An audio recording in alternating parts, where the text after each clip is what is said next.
Aujourd'hui, on est le 9 janvier et près de 6 millions de retraités vont se voir verser une pension de base plus faible que d'habitude. Pourquoi ? Parce qu'à partir d'aujourd'hui, l'impôt est prélevé à la source. Pas de panique donc, ou peut-être un peu.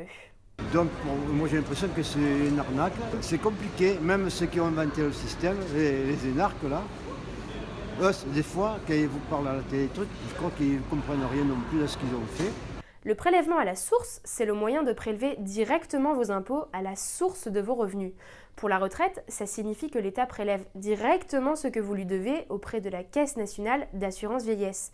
Et c'est seulement ensuite que celle-ci vous verse votre pension. Elle est donc directement nette d'impôts quand vous la recevez. Ça fait plusieurs mois que l'État tente d'expliquer la mesure, et c'est pas encore ça.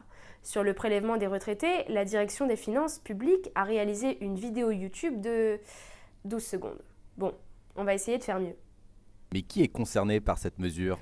Uniquement les retraités qui payent l'impôt sur le revenu, ce qui représente 4 retraités sur 10. En fait, sur les 14 millions qui perçoivent une retraite, seuls 6,3 millions sont concernés. Est-ce que je paye plus d'impôts ? Non, vous pourriez même être gagnant. Si l'État a choisi de mettre en place ce prélèvement, c'est pour éviter de payer en N+1, c'est-à-dire de payer en 2019 avec les impôts ce qu'on a gagné en 2018. Ici, l'avantage, c'est que vous payez vos impôts en fonction de votre situation actuelle. Il n'y a donc normalement pas trop de surprises. Comment savoir qu'on me prélève la bonne somme ? C'est justement le problème. Le 2 janvier, les retraités ayant des pensions complémentaires ont été les premiers à tester ce prélèvement à la source. Beaucoup ont tenté le calcul et ont réalisé qu'il ne correspondait pas à celui de l'administration fiscale. Sauf qu'il n'y a pas eu d'erreur, c'est juste que le calcul est très compliqué.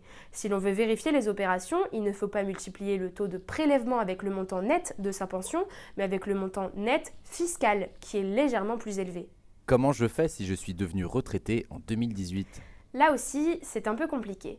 Le problème, c'est que votre taux de prélèvement a été décidé grâce à votre déclaration de revenus au printemps 2018 et vous étiez peut-être encore salarié. Si le prélèvement à la source se fera bien sur votre pension de retraite, vous risquez de payer plus que vous ne devriez. Vous pouvez adapter le taux sur le site impôts.gouv.fr en déclarant le montant réel de vos revenus de retraite 2019. Il faudra par contre être patient puisque cette modification ne sera effective qu'en février ou mars et si ce n'est pas le cas, l'administration fiscale vous remboursera le trop perçu à l'été 2020.